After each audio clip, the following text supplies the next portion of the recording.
America ഇടപെട്ടിട്ട് അല്ലെങ്കിൽ അമേരിക്കയുടെ പ്രവർത്തന ഫലമായി ജനാധിപത്യം സ്ഥാപിക്കപ്പെട്ട ഏതെങ്കിലും ഒരു രാജ്യം നിങ്ങൾക്ക് ചരിത്രത്തിൽ പറയാൻ കഴിയുമോ? ലിബിയയിൽ സ്ത്രീകളുടെ അവസ്ഥ വളരെ മോശമായിരുന്നു എന്ന് പറഞ്ഞിട്ടാണ് US ആക്രമിക്കാൻ പോകുന്നത്. ഗദാഫിയെ വധിച്ചു, ഗദാഫിയുടെ കൂടെ ഉണ്ടായിരുന്നവരെ ഭരിച്ചു, ഭരണത്തെ അട്ടിമറിച്ചു. ഇന്നെന്താണ് ലിബിയയുടെ അവസ്ഥ? ലിബിയയിൽ ആഭ്യന്തര സംഘർഷവും ആഭ്യന്തര യുദ്ധവും നടക്കുകയാണ്. സ്ത്രീകളെ അടിമകളാക്കി വിൽക്കുന്ന ചന്തകൾ പോലും ഇപ്പോൾ അവിടെയുണ്ട്. ഇറാനിലെ സ്ത്രീകൾക്ക് സ്വാതന്ത്ര്യമില്ല എന്ന് പറഞ്ഞിട്ട് US എന്താണ് ചെയ്യുന്നത്?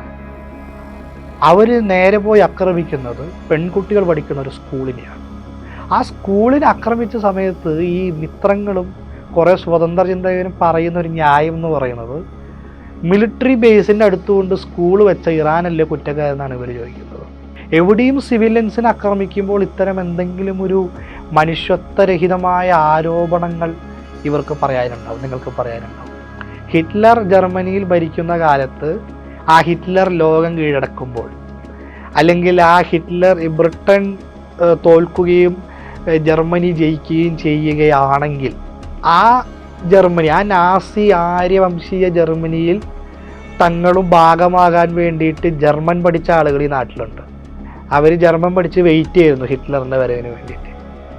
അതുപോലെ ഇവിടെ ബ്രിട്ടൻ ഭരിക്കുന്ന സമയത്ത് ഒരു വെള്ളാരങ്കല്ലെടുത്ത് പോലും ഒരു ബ്രിട്ടീഷുകാരനെതിരെ എറിയാത്ത സംഘടനകൾ 100 കൊല്ലമായി ഇവിടെ പ്രവർത്തിക്കുന്ന സംഘടന ഈ നാട്ടിലുണ്ട്.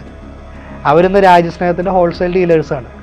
അപ്പോൾ ബേസിക്കലി ഈ മനുഷ്യരുടെയൊക്കെ തലച്ചോറ് പ്രോഗ്രാം ചെയ്യപ്പെട്ടിരിക്കുന്നത്, അന്നായിരുന്നെങ്കിൽ ബ്രിട്ടനെ പാദസേവ ചെയ്യാൻ, ഇന്നാണെങ്കിൽ US പാദസേവ ചെയ്യാൻ, നാളെ ഇപ്പോൾ യൂറോപ്യൻ യൂണിയനോ അല്ലെങ്കിൽ മറ്റേതെങ്കിലും രാജ്യമാണ് ഒരു ഇമ്പീരിയൽ ഫോഴ്സായിട്ട് വരുന്നതെങ്കിൽ അവർക്ക് വേണ്ടി പാദസേവ ചെയ്യാനും ഈ മനുഷ്യർ തയ്യാറായിട്ട് വരും. ചരിത്രത്തെക്കുറിച്ചുള്ള അജ്ഞാനവും പിന്നെ പൊതുവെ പുതിയ കാര്യങ്ങൾ പഠിക്കുവാനോ അറിയാനോ താല്പര്യമില്ലാത്ത, അല്ലെങ്കിൽ അതിനോട് മുഖം തിരിച്ചു നിൽക്കുന്ന പ്രവണതയുള്ള മനുഷ്യർ, അവരാണ് ഈ പറയുന്ന US പുറകെ പോകുന്നത്.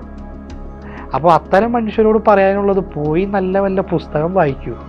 കുറച്ച് നല്ല ചരിത്ര പുസ്തകങ്ങൾ, ഞങ്ങൾ പറയുന്ന ചരിത്ര പുസ്തകങ്ങൾ വായിക്കണമെന്നില്ല, നല്ല ചരിത്ര പുസ്തകങ്ങൾ, നല്ല അക്കാഡമിക്കായ ചരിത്ര പുസ്തകങ്ങൾ പോയി വായിക്കൂ എന്ന് മാത്രമേ ഈ മനുഷ്യരോട് പറയാറുള്ളൂ. അതായത് അറിവില്ലാതിരിക്കുന്നത് തെറ്റല്ല, പക്ഷെ അത് അലങ്കാരമായി കൊണ്ട് നടക്കുന്നത് ഒരു തെറ്റാണ്.